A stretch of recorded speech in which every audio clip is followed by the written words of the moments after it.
Hello everyone, welcome to Seeram Malhotra classes. जैसा कि हम सभी को पता है कि आने वाले टाइम के अंदर मल्टीपल रेगुलेटरी बॉडी एक ही पीरियड के दौरान अपने एग्जामिनेशन को करवाने वाला है जून जुलाई के टाइम पे। यह ऑर्गेनाइजेशन है SEBI, IFSC and reserve bank of India. अब क्या हमें एक ही ऑर्गेनाइजेशन के एग्जामिनेशन के लिए सोलली प्रिपेयर करना चाहिए या फिर हम मल्टीपल ऑर्गेनाइजेशन के एग्जामिनेशन को टारगेट कर सकते हैं? आज हम ये डिस्कस करने के लिए आए हैं। पहले हम बात को स्टार्ट करेंगे SEBI and reserve bank of India के एग्जामिनेशन से, क्योंकि इसके जो एस्पिरेंट्स हैं, इसके जो स्टूडेंट्स हैं, वो काफी टाइम से इन एग्जामिनेशन के लिए प्रिपेयर करते आ रहे हैं। सेबी की बात करें तो यहाँ पर आपका सिलेक्शन डिपेंडेंट है टेक्निकल सब्जेक्ट्स की कॉन्सेप्चुअल क्लैरिटी के ऊपर। Commerce and accountancy, companies act, costing, management, finance and economics. यहाँ पर क्यू का ज्यादा रोल नहीं है। अगर आपके 30 मार्क्स आ जाते हैं आउट ऑफ 100 तो प्री के एग्जाम को आप क्लियर कर लेंगे। यहाँ पर मेन फोकस टेक्निकल सब्जेक्ट के ऊपर ही है, सिलेक्शन इसी के ऊपर बेस्ड है। वही अगर रिजर्व बैंक ऑफ इंडिया की बात करें तो यहाँ पर आपका क्यू तो बहुत स्ट्रांग होना चाहिए, तभी आप प्री का एग्जाम क्रैक करेंगे। और फिर आपको नॉलेज होनी चाहिए मेंस के एग्जाम के लिए ईएसआई, फाइनेंस एंड मैनेजमेंट। तो इन दोनों का जो सिलेक्शन प्रोसेस है वो कहीं ना कहीं डिफरेंट है।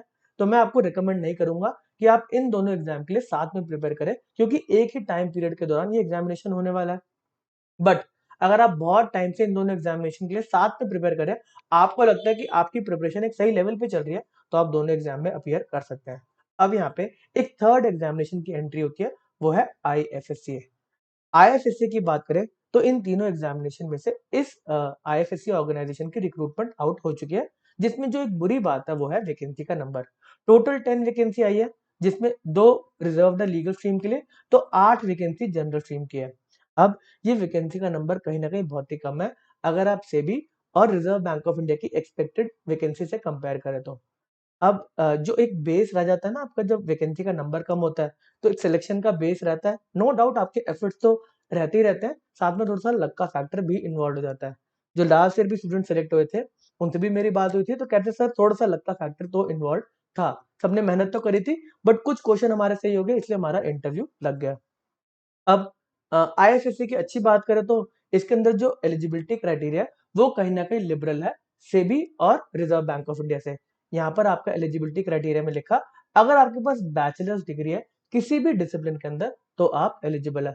अगर आप उस कैटेगरी के स्टूडेंट हैं कि आप सेबी और रिजर्व बैंक ऑफ इंडिया के लिए एलिजिबल नहीं है, तो आप सोनली आईएफएससी के एग्जाम के लिए प्रिपेयर करेंगे। आपको सोचने की जरूरत ही नहीं है, आपको एक अपॉर्चुनिटी मिल रही है एक रेगुलेटरी बॉडी के एग्जाम में बैठने की, तो हम तो पूरा एफर्ट करके बैठने वाले हैं इस एग्जामिनेशन के अंदर। अब कुछ स्टूडेंट्स का मेरे को मैसेज आया, सर हम सीए, सीएफ है, सीएस है, क्या हम इस एग्जाम के लिए एलिजिबल है? हमने बैचलर्स नहीं कर रखी। तो आप इस एग्जाम के लिए एलिजिबल नहीं है। यहाँ पर लिखा हुआ है bachelors degree in commerce with appearing in CA, CFA, CS, ICWA. तो आपके पास बैचलर्स डिग्री होना जरूरी है, ठीक है ना? आपके पास बैचलर्स डिग्री किसी भी डिसिप्लिन में, तो आप एलिजिबल है आईएफएससी एग्जाम के लिए। अब आईएफएससी की एग्जाम के पैटर्न की बात करें तो कहीं ना कहीं रिलेटेड है सेबी के एग्जामिनेशन से। आपका paper 1 quant, reasoning and English 100 marks का है, 25-25 मार्क्स का हर एक सेक्शन है, जिसके अंदर आपको 30 मार्क्स स्कोर कर रहे हैं आउट ऑफ 100। कोई सेक्शनल कट ऑफ भी नहीं है। अगर आप जनरल अवेयरनेस में 25 में से 25 ले आते हैं, 20 ले आते हैं, इंग्लिश के अंदर 10-15 ले आते हैं, तो आपको कॉन्ट्स और रीडिंग को अटेम्प्ट करने की भी जरूरत नहीं है। आपको इन टोटल 30 मार्क्स लेकर आना है आउट ऑफ 100। वहीं अगर पेपर 2 की बात करें तो यहाँ पर ढेर सारे सब्जेक्ट्स आ जाते हैं। यहाँ पर कॉमर्स एंड अकाउंटेंसी आ गया, मैनेजमेंट आ गया, फाइनेंस आ गया, कॉस्टिंग आ गया, इंडियन इकोनॉमी आ गया, ग्लोबल इकोनॉमी आ गया, 5 ईयर प्लान आ गया, फाइनेंशियल अवेयरनेस आ गया, सेंट्रल गवर्नमेंट के इनिशिएटिव स्कीम्स फाइनेंशियल सेक्टर्स के हैं वो आ गए, करंट अफेयर्स वगैरह आ गए। तो यहाँ पर ढेर सारे सब्जेक्ट्स आ जाते हैं। आईएफएससी के लिए प्रिपेयर कर रहे हैं तो आपको इन सब्जेक्ट्स के ऊपर फोकस करना है। मैं कहूंगा मैक्सिमम आपको यहाँ से अगर 2 महीने का टाइम मिल रहा है प्री के एग्जाम के लिए, तो आपको 1 महीने के अंदर अंदर, अगले 1 महीने, अप्रैल के मंथ के अंदर अंदर आपको ये वाले सब्जेक्ट्स को प्रिपेयर कर लेना चाहिए। मैं ऐसा क्यों बोल रहा हूँ? क्योंकि आईएफएससी के एग्जामिनेशन में जो सिलेक्शन डिपेंडेंट है वो मेंस एग्जामिनेशन के ऊपर है, और जो मेंस एग्जामिनेशन का सिलेबस है वो टोटली डिफरेंट है आपके प्री के एग्जामिनेशन से।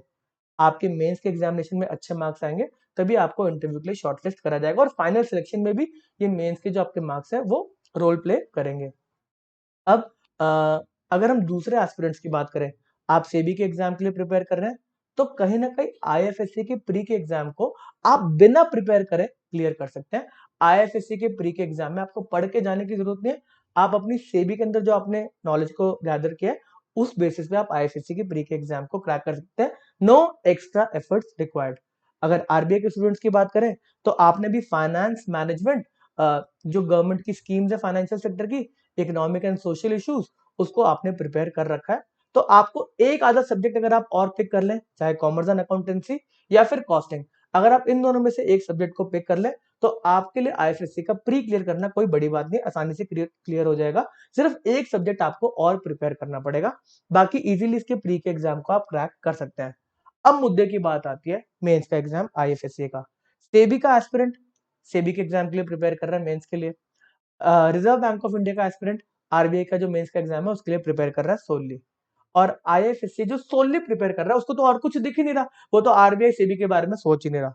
तो आईएफएससी का जो एस्पिरेंट है उसको मई के मंथ के अंदर मेंस के एग्जाम के लिए प्रिपरेशन स्टार्ट कर देनी चाहिए। मई 1 से आपको आईएफएससी के मेंस के एग्जामिनेशन की प्रिपरेशन स्टार्ट कर देनी चाहिए, ठीक है ना।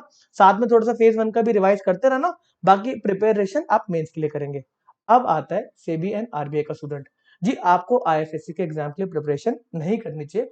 आप बस अगर कोई कोर्स वगैरह रेफर करते हैं, अगर आप करना चाहते हैं तो जो आपको कोर्स में एमसीक्यूज प्रोवाइड करे जा रहे हैं, जो नोट्स प्रोवाइड करे जा रहे हैं, आप बस वो अटेम्प्ट करके चले जाएं।